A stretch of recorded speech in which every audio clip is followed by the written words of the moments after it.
മോള് വിഷമിക്കൊന്നും വേണ്ട. ആളറിയാൻ പാടില്ലാതെ ഞങ്ങളെ രണ്ടും മോളുടെ മേലും മെക്കിട്ട് കയറിയതാ.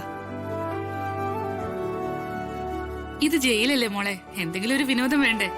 പിന്നെ ഇവിടെ വരുന്നവരാരും നല്ല പുള്ളികളൊന്നും അല്ലല്ലോ. അതുകൊണ്ട് മോളും അത്തരക്കാരിയാണെന്ന് ഞങ്ങൾ അങ്ങ് കരുതി. പോട്ടെ പോട്ടെ, ഇനി പിരിയും വരെ നമ്മൾ തമ്മിൽ ചക്കരയും തേങ്ങാപ്പിരിയും പോലെ. മോള് തെറ്റൊന്നും ചെയ്യാതെ ചതിക്കപ്പെട്ട് ഇതിനകത്ത് വന്നതാ.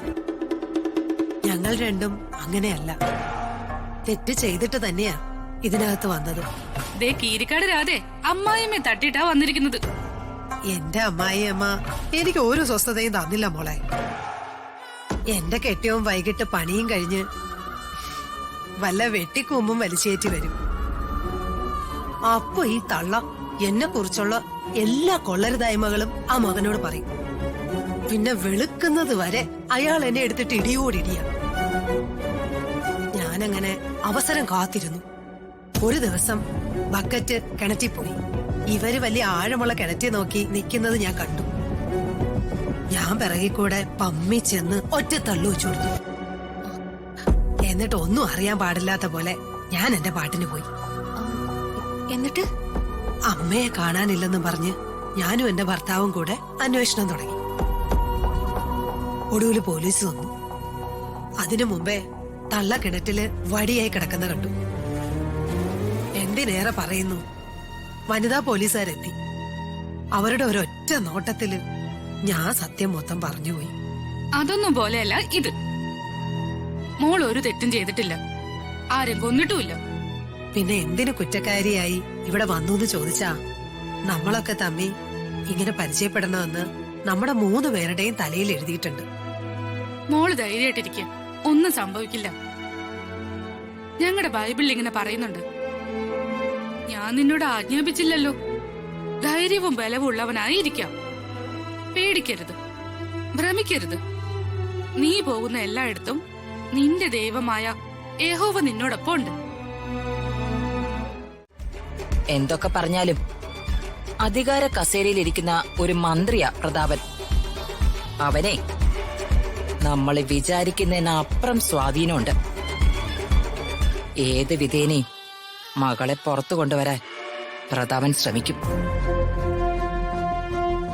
അവൾ ഈ കേസിൽ നിന്ന് ഊരിപ്പോന്ന പിന്നെ പിടിച്ചാ കിട്ടില്ല. അവൾക്ക് കുറഞ്ഞതൊരു ജീവപര്യന്ത ശിക്ഷയെങ്കിലും കിട്ടണം. എവിഡൻസ് മുഴുവൻ അവക്കെതിരല്ലേ അംബികെ? ഒരു ജീവപര്യന്തമെങ്കിലും കുറഞ്ഞത് കിട്ടുമെന്നാണ് എന്റെ ഒരു പ്രതീക്ഷ. അങ്ങളെ, അവളുടെ വക്കീൽ സ്ട്രോങ്ങാ. സുപ്രീം കോടതിയിൽ വാദിച്ച കേസെല്ലാം ജയിപ്പിച്ച വക്കീല. അതാ എന്റെ പേടി. കോടികൾ എറിയേണ്ടി വരും അവളെ നശിപ്പിക്കാൻ. എത്ര കോടി രൂപ വേണമെങ്കിലും ഞാൻ എറിയാം.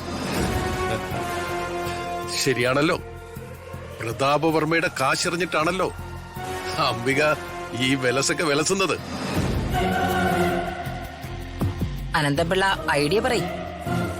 ഇത്തിരി റിസ്ക് ആണ്, എന്നാലും നമുക്കത് നടപ്പാക്കിയെടുക്കാം.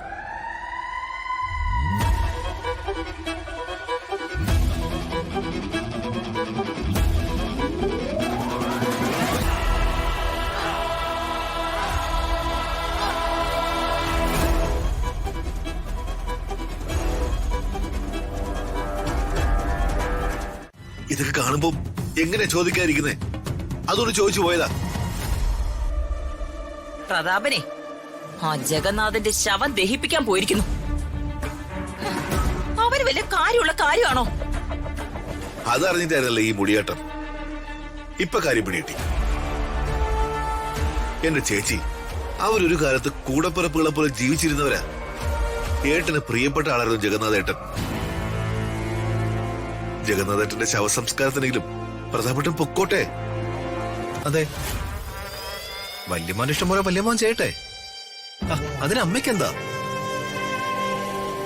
ആ ചത്ത് കിടക്കുന്നവന്റെ ശവസംസ്കാരത്തിന് പോയാ പ്രതാപനെ ആളുകൾ എന്തൊക്കെ പറയുന്നറിയോ? ആളുകൾ നല്ലത് മാത്രമേ പറയൂ.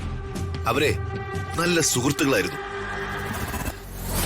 പക്ഷെ അവരെ തമ്മിൽ തെറ്റിച്ചതേ ചേച്ചി ഒറ്റ ഒരുത്തിയ. പിന്നെ ഞാൻ എന്റെ ആങ്ങളുടെ ഭാര്യയുടെ ജാലനെ പൂവിട്ട് പൂജിക്കണോ? ഇത്തരം അപവാദങ്ങളൊക്കെ ചേച്ചി പഠിച്ചുണ്ടാക്കിയതല്ലേ? ചത്തുപോയില്ലേ ചേച്ചി ആ മനുഷ്യൻ? ഇനിയെങ്കിലും അങ്ങേരെ ഒന്ന് വെറുതെ വിട്ടൂടെ? ആ പാവം മനുഷ്യന്റെ ചിതയ്ക്കെങ്കിലും ഏട്ടനൊന്ന് തീ കൊളുത്തിക്കോട്ടെ. ചെയ്ത പാപം കുറച്ചെങ്കിലും തീരട്ടെ. ഇല്ല, ഞാൻ അതിനെ സമ്മതിക്കില്ല. എടാ, അത് പ്രതാപനാകെ നാണക്കേടാ. അതവൻ അറിയില്ല.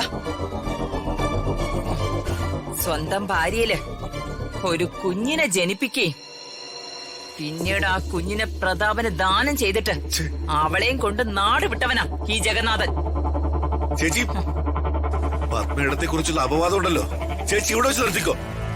ഇനി ഞാൻ കേട്ടു നിൽക്കില്ല. ദാ, കേട്ട് നിൽക്കാൻ പറ്റുന്നില്ലെങ്കിലേ ഇറങ്ങി പോണം. എനിക്ക് സൗകര്യമില്ലെങ്കിലോ?